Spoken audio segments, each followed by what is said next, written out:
Welcome to Buddhism for Beginners by Buddhaland, a straightforward explanation of Buddhism.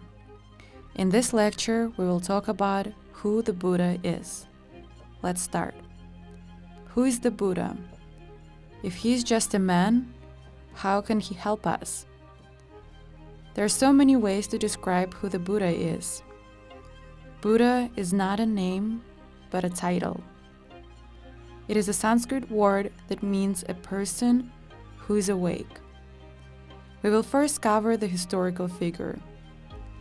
The Buddha, who lived 2,600 years ago, was not a god. He was an ordinary person named Siddhartha Gautama, whose profound insight inspired the world. The Buddha was a prince, philosopher, meditator, spiritual teacher, and religious leader who lived in ancient India. Siddhartha Gautama is said to have been born during the 5th century BCE as the son of a king of northern India. His mother, Queen Maya, dreamed that a white elephant pierced the right side of her body. The next morning she found herself to be pregnant, and 9 months later, in a grove in Lumbini, she gave birth to a child. Having come painlessly from her right side, the child immediately took 7 steps toward the north, a lotus flower blossoming with each step he took. He turned toward the 4 direction and sang a song of victory, declaring, "I alone am the honored one, above the earth and under the heaven." The date for the celebration of Buddha's birthday varies from year to year in the Western Georgian calendar, but usually falls in April or May. Life as a prince. 7 days after the birth of a beautiful boy, the mother of Siddhartha died. Buddha's father was the king of the Shakya clan. It is said that 12 years before his birth, the Brahmins prophesied that he would become either universal monarch or great sage. His father naturally wanted his son to be his successor and provided him the very best possible education and pleasurable occupations. He tried to prevent Siddhartha from coming into contact with any religious or spiritual path to steer him toward becoming the next king of the Shakyas. As the young prince, Siddhartha was fully educated and mastered his day's art and sciences, including even the art of war and other training, displaying a sharp intellect and an incredible physical strength and power. When the young prince reached the age of 16, he married Yashodhara and engaged in the world's pleasures. He continued to relish the comforts of the palaces, gardens, and varieties of the wealth of the royal lifestyle. They later had a child, Rahula. The name means obstacle and speaks volumes about the paternal feeling attributed to the prince. Other sources claim that he had 3 spouses and followed the traditional career path as a future monarch. In his late 20s, Prince Siddhartha encountered the 4 signs during an excursion from the palace. They made a powerful impression on him. The signs were an old man, a sick person, a corpse, and a monk. The prince renounced his worldly life and began a spiritual quest. He became a homeless, wandering yogi, seeking the truth for the sake of all sentient beings.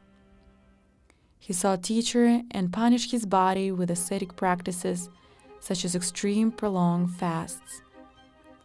He lived on a grain of rice a day, and later, nothing at all. It was believed that punishing the body was the way to elevate the mind, and that the door to wisdom was found at the edge of death.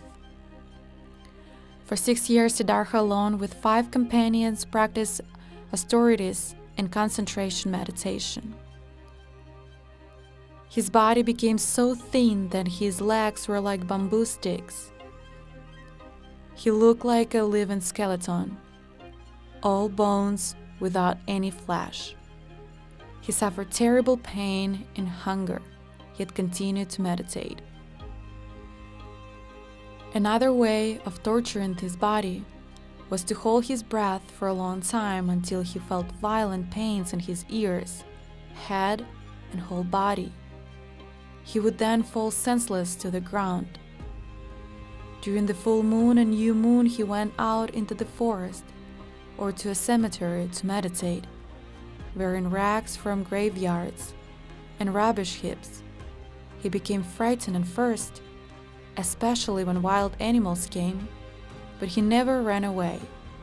He stayed behind bravely in these dreadful places, meditating all the time.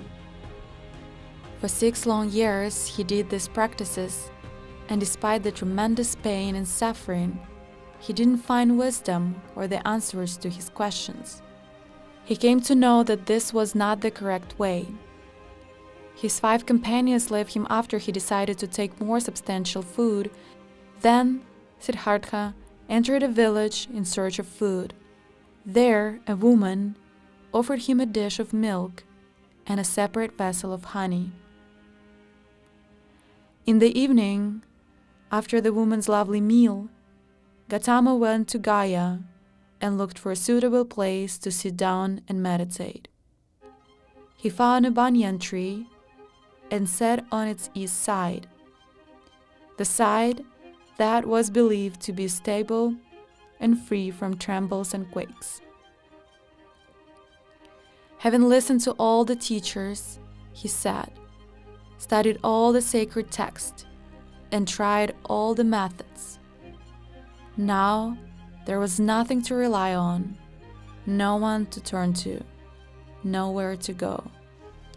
After sitting cross-legged with his back toward the tree, he made this resolution: though my skin, my nerves, my bones shall waste away, and my lifeblood goes dry, I will not leave the seat until I have attained the highest wisdom called supreme enlightenment that leads to everlasting happiness. He meditated on his breathing in and breathing out. It was the eve of the full moon. During the first part of the night, many evil thoughts described as being like the evil god Mara and his army crept into his mind. Thoughts of desire, craving, fear, and attachment arose, yet Gautama did not allow these thoughts to disturb his concentration. He sat more firm than ever. He began to feel calm and brave as he let these thoughts go, and so, in the first part of the night, he found the power of seeing his own past lives, with their sound and evil deeds, with their gains and losses. In the second part of the night, Gautama realized the impermanence of life and how living beings die only to be reborn again. He saw beings born repeatedly and dying accordingly to their karma. Those who do the right action have heavenly birth. Those these lives last longer than those on earth, they also end in death, as they are also subject to law of impermanence. Those who were suffering in the hell realms would also continue in the round of rebirths. All beings are caught in the same round of existence due to ignorance. In the third part of the night, he realized the cause of all evil and suffering and how to be released. He understood how to end sorrow and happiness, suffering, old age, and death. As his vision became even more transparent, he saw the so-called soul of man, which man claims as his own, broke up into parts and laid before him like the unwoven threads of garment. He saw the cause of the chain of existence, ignorance. The ignorant person who clings to the worthless and transcendent things creates in him or herself more and more dangerous illusions. But when desire dies, illusions and the ignorance vanish like the night. Then the sun of enlightenment shines. He sat solid and unmoving and determined as a mountain, until finally, after 49 days, his eye opened on the rising morning star. He realized that what he had been looking for had never been lost, neither to him nor to anyone else. Therefore, there was nothing to attain and no longer any struggle for achieving it. So after 49 consecutive days of meditation, Gautama became the Buddha, or enlightened one. Filled with compassion, the Buddha sat beneath the tree in deep contemplation of the Dharma, residing in the perfect peace of nirvana. So, it was that Siddhartha Gautama woke up at the age of 35 and became the Buddha, the awakened one, known as Shakyamuni, the sage of the Shakyas. Nowadays, Bodh Gaya, Bihar, is an object of reverence of 1 million of Buddhists worldwide, spreading its shade over the spot where the Buddha is said to have attained nirvana. At first, he did not incline to speak about his realization. He felt it would be too difficult for most people to understand, but when, according to the legend, Brahma, chief of the 3,000 worlds, requested the awakened one teach, since there were those whose eyes were only a little clouded over, the Buddha agreed. The Buddha spent the rest of his life teaching people how to realize enlightenment. He gave his first sermon in modern-day Sarnath, near Benares, where he founded Buddhist nuns and monks' original order. The Buddha's teaching, however, was not only for the monastic community, but for everyone else. For the next 49 years, the Buddha walked through India's villages and towns. When a distraught mother asked him to heal the dead child she carried in her arms, he did not perform a miracle, but instead instructed her to bring him a mustard seed from a house where no one had ever died. She returned from her search without the seed, but with the knowledge that death is universal.